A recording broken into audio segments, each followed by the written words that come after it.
All right, today's going to be a special show. I'm going to be talking solely about women. Now, gentlemen, if you're out there and your wives are not joining you for the show, get them. They're going to want to hear this. And ladies, the same thing. If your husband's not there, get them to watch this show. You're going to be gaining valuable insight. I'm very excited to do the show today because it's one I've been wanting to do for quite some time. Retiring Well, brought to you by Centennial Wealth Advisory, financial advisors specializing in retirement planning and serving all of Northern Michigan. Retiring Well, helping you plan for a successful and comfortable retirement. Retiring Well, plan to retire well. Hi, welcome to our show today. Today I've dedicated the entire show to the topic about women. Now, I'm doing this show because I had heard a statistic that most women were not happy with the financial service industry. And so, you know, it kind of made me a little bit inquisitive. So I kind of dove into this, looked at a number of different studies, and I've got a number of facts that I want to share with you today that you may or may not find good or bad, but I think they're important to at least talk about it, discuss it more. And I thought if I'm going to talk about women, I should have a woman on the show joining me. So I've had Karen Bolmer. She's our administrative assistant, going to join me, and hopefully Karen might have a comment about some of these things that, you know, I'm going to talk about. So thank you for joining. Thank you for having me. Okay, so let me just start with some of these statistics that came from these studies. It said at some point in their lives, 90% of women will be solely responsible for the finances. Stands to reason, I think, if women are living longer, that might be the case. 44% of women are the primary breadwinners. And as of a few years ago, I understand women made up more of the workforce than men. Only 27% of women take control of the financial and retirement planning. This surprised me a little because typically when we're working with couples, I find that both are engaged, both are asking questions, both have input. So I was really surprised that only 1 out of 4 women nationally are getting involved in it. 61% of women would rather talk about death than their own money. Now, I don't know why that would be the case. I do find that a little bit interesting, but as a general rule, they're saying women don't like to talk about money. I sometimes wonder if it's just that they look at money differently. I heard one time, or I think I was reading in the article, it said that men look at money as an end. Okay, you know, how much they have, how is it performing? Women look at it as a means to an end. You know, how does money help me not run out of money in my retirement? How does it benefit my lifestyle per se? So I think maybe they just look at it differently. Yeah, I mean, as you are, I think as some of these things point to, women and men are so different. You know, I know women and men can hear things differently. My husband and I can be someplace and hear one person saying, you know, one thing, we're hearing the exact same thing, and yet we walk away, we find out we are interpreting it completely differently. So I do feel like, you know, it's hard, and I can understand that women sometimes maybe aren't as interested in coming in to meet with an advisor if they feel like the advisor is really just speaking to their husband, and not really asking them how they feel about things or what their concerns are, or not really speaking to them. And you know, I can see why there are fewer women involved. You know, Karen, what I'll try to do in a meeting is, you know, when I've got done talking about something, I'll try to ask both if it's a husband and wife, and I'll say, you know, did you hear what I was saying? You know, how did you hear that? And I'm actually surprised at times that the one has heard it differently than the other. You know, or I was in a meeting last week and the one said, no, I didn't understand it. He or she will just explain it to me in the car as we leave. And I said, now wait a second though, let's make sure we're all on the same understanding, okay? So I actually repeated it, tried to talk about it in a different way, and then they were both on the same page. So I think that's fabulous, yeah, really. Yeah. All right, here's another one. 73% of women are unhappy with the financial service industry. That is sad for the financial service industry as a whole, because if 3/4 of the women are not pleased with it, that may be why they're not talking about it. How about that? Here's another statistic. 80% of women switch advisors within 1 year of the husband's death. Oh, wow. Wow. And well, that again speaks to the fact that women feel like their concerns are not being addressed, or their comments are not being valued, or that they just don't feel like they're understanding their advisor when the advisor speaks. And so they'd rather, leave it to their husband or just not be a part of it because it's not easy for them. It's not comfortable for them. Well, I want to talk about this one just a little bit more. So stay tuned. We got more stats to share. So see you in the next segment.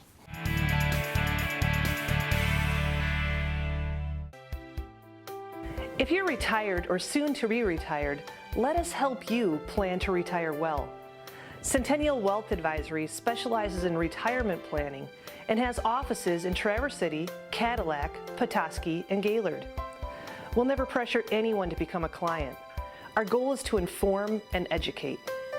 Simply schedule a meeting at one of our Northern Michigan office locations for a free, no-obligation retirement review.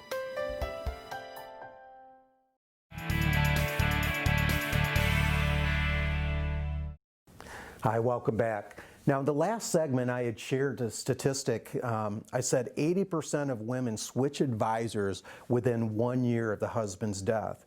And Karen, I think this next statistic is the reason why, all right? This study found that 87% of women can't find an advisor they can connect with. Oh, wow. So that, to me, explains it. If they're not connecting with the advisor presently, then it stands to reason that probably when the husband passed away, they're going to be looking around. They're going to be looking for somebody else that they can connect with, right? Right. Yep. Here's a good one. Men are 2 times more likely to be approached by a financial advisor. Oh. Again, if in the financial service industry, if the advisors are just targeting men and they're not speaking or talking or connecting with the women, then some of these statistics probably aren't surprising, right? Men are 58% more likely to be the primary contact. So, if you have a couple, and they are, and the advisor is primarily talking to just the man and not the woman, right? Stands to reason. And the woman might start to feel like she's not important in that conversation, even though really she's very important. Right, right. I know I had read a study, it said that women don't necessarily need to have a woman advisor. 93% of them were okay with a male or a female for an advisor. So the men failing to recognize this and not connecting with them, not good. Right. 50% of women with more, and this was a study that was done with women that had over $250,000 in savings. They said 50% of them said that men get more attention, better advice, and better deals. Yeah, I guess that doesn't surprise me. Yeah. Here's some misnomers I think people have about women, and I just wanted to share them because I think this is what where advisors are coming from. One misnomer was women don't have the assets. They're primarily talking to the man because they think the man is the one that has the assets. There was another study that said 1/3 of the financial assets in the nation are with women today, and by the year 2030, 2/3 of the wealth is going to be held by women. So women do have the assets. Yeah. Here's a misnomer. I think that as a general rule, advisors think women are more risk adverse.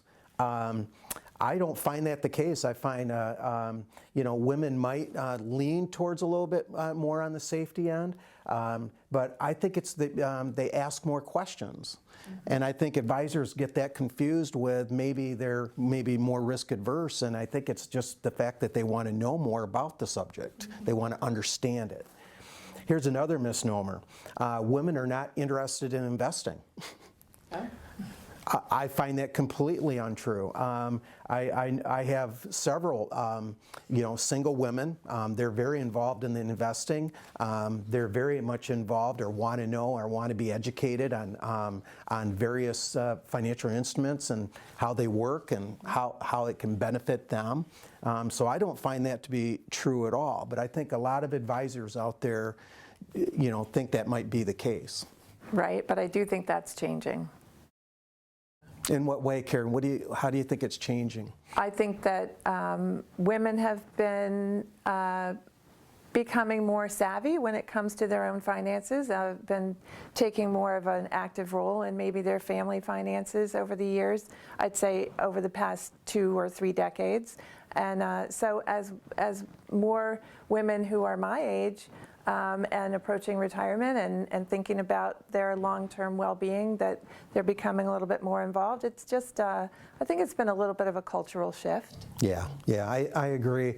And just speaking to the women out there, if you're not involved in the finances, knowing that one day you're most likely going to be in solely responsible for the finances, I would start getting involved.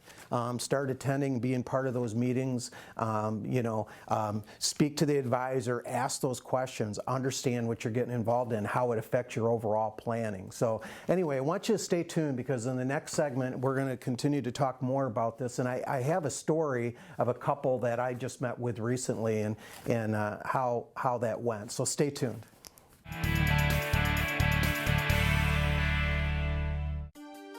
Are you drawing closer to retirement or already retired? Do you feel confident that you have a plan in place for your retirement? At Centennial Wealth Advisory, we believe there are a number of areas within your retirement plan that must be working together. It's very important that you have a long-term income plan. You don't want to run out of money in retirement. And we believe that tax planning should go hand in hand with your income planning.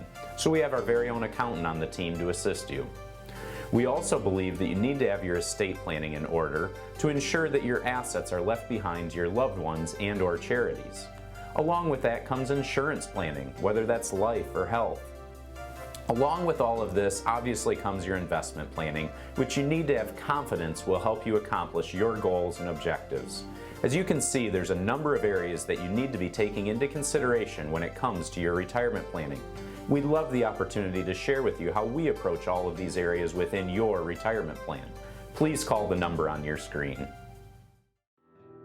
Your grandchildren are precious to you. They are your life. This is your time to have that special relationship. Taking care of yourself is taking care of them. Centennial Wealth Advisory is offering a free, no-obligation retirement review to make sure you don't run out of money during your retirement. Centennial Wealth Advisory. Your best is yet to come.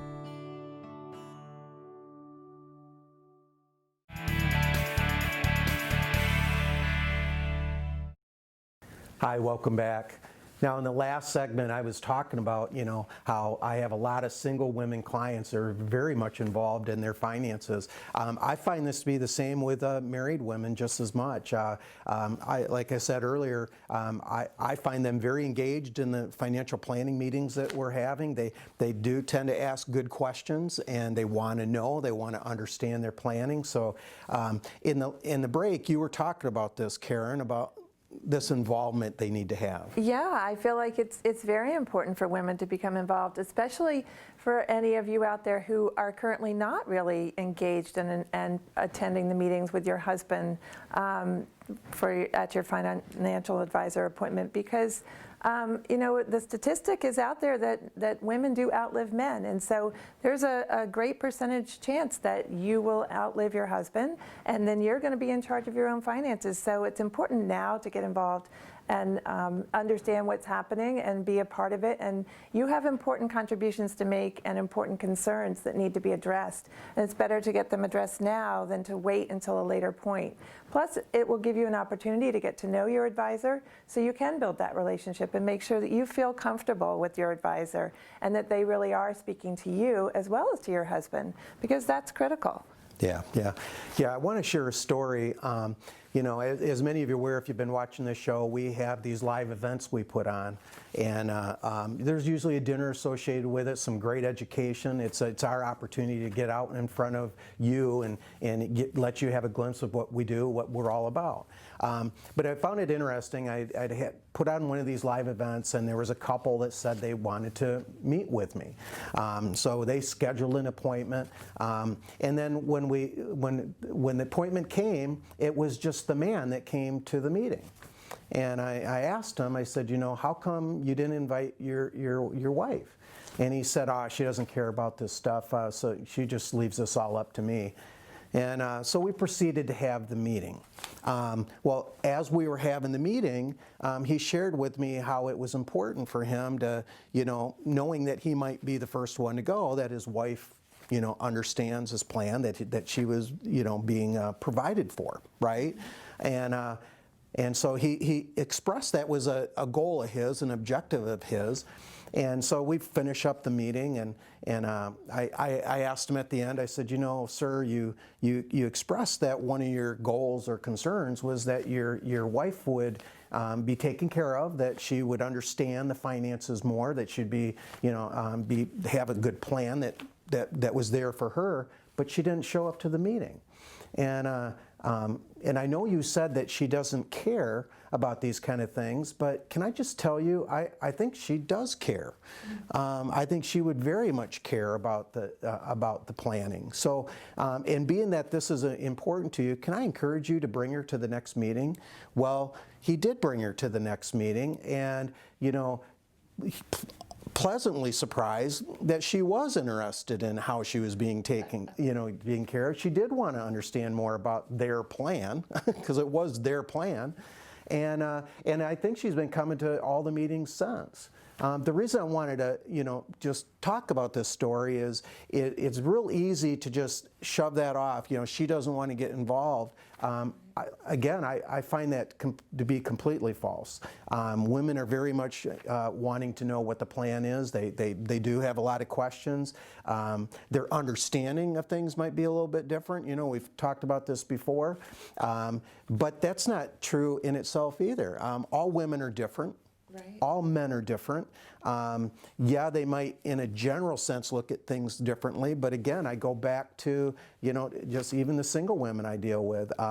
There's not a spouse there sitting next to the meeting, and they get along just fine right. and understand it. So I dare say that, you know, like you were saying earlier, I encourage women, get more involved, ask the questions, talk to that advisor, make sure they're educating you, make sure that you understand what they're doing.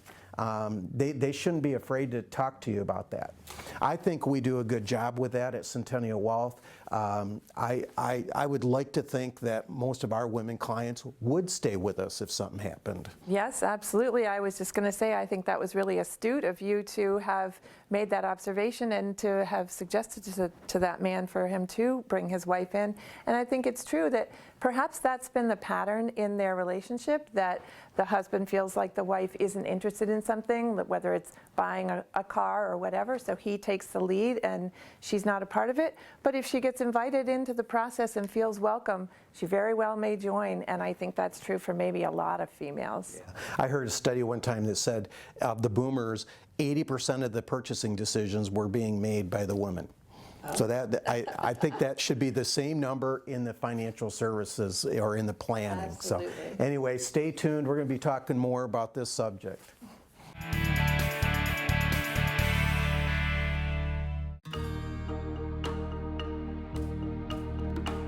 Christ Hope is a ministry that works in 7 countries in sub-Saharan Africa. We're focused on AIDS-affected, orphan and vulnerable kids. And the first time I went to Africa, I remember holding a little boy named Joma. And Joma was 5 years old. He had AIDS. He had open sores in his mouth. He was skin and bones. He was lethargic. And they didn't know if he was going to make it. And I just remember understanding that Joma's mother was there also. She had AIDS. His dad had already died of AIDS. His sister had died. And this was a beautiful family that had been blown apart because of AIDS. And so Joma, thank God, has been able to get better because of drugs and ARVs. And even though we've come a long way in helping AIDS, it's still a huge issue. But children like Joma are vulnerable to being pushed off into orphanages and neglected and trafficked. And so we come in to help children like Joma be able to stay in families through the support that we do. We have about 1,700 children in our program right now. Interesting little thing, Christ Hope started out doing children's homes. But we quickly realized that the majority of children in the children's homes had families. And we moved in 2010 to a family-based preservation model. And we've seen a dynamic change and transformation in kids who are able to grow up in families versus institutional care. Dave, I just want to thank you for Christ Hope. It's had a personal impact on my life. You attended our church, I think it was like 9-10 years ago, and you had all these little cards of these kids that we could sponsor. Out of that whole group of kids, I picked one child, and her name is Antonia Anthony Meadows. She was in the 4th grade. She just entered your program. We began writing with each other back and forth, and I understand now she's graduated. She's looking to go on to a university, and now our next step is trying to figure out how I can continue to support her in her endeavors, because I've grown to love this little girl, you know, and so it's been probably the most rewarding thing I've ever done in my life, because, you know, I think of that old analogy, that person that was after the ocean kind of blew all these clams onto the beach, right? Yeah. And the guy's throwing the clams back, and somebody approaches him and says, you know, you're not making much of a difference. And he goes, well, I just made a difference to that one clam, right? That's how I feel with Antonia. I can't help every child in Africa, but I've been able to help one. And now since then, my wife has joined on, and we're now supporting 2 new ones. So it's been very rewarding, and again, just want to thank you for all you do. Thank you. And so our children now, the first children, Larry sponsors one of the children that was part of that. Antonia, she was able to live with her family, and she's graduating from high school in October. And she'll be exiting the program and going on to university. And she's a great testimony of the impact of this ministry, helping children to be not just healthy physically and academically and spiritually, but emotionally, is that they really grow because they have family. They're not orphans anymore. They have families, and they live in families.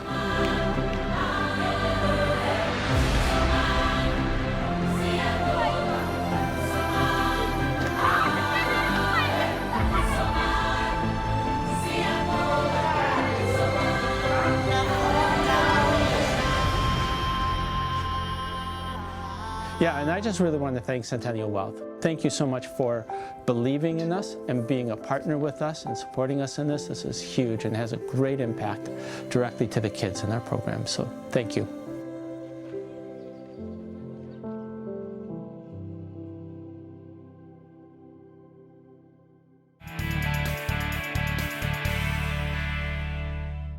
Hi, welcome back. In this last segment, I really wanted to kind of start to talk about, you know, what women should look for in an advisor. And I recognized as I was going through this list that really this could be just as easily a man. You're right.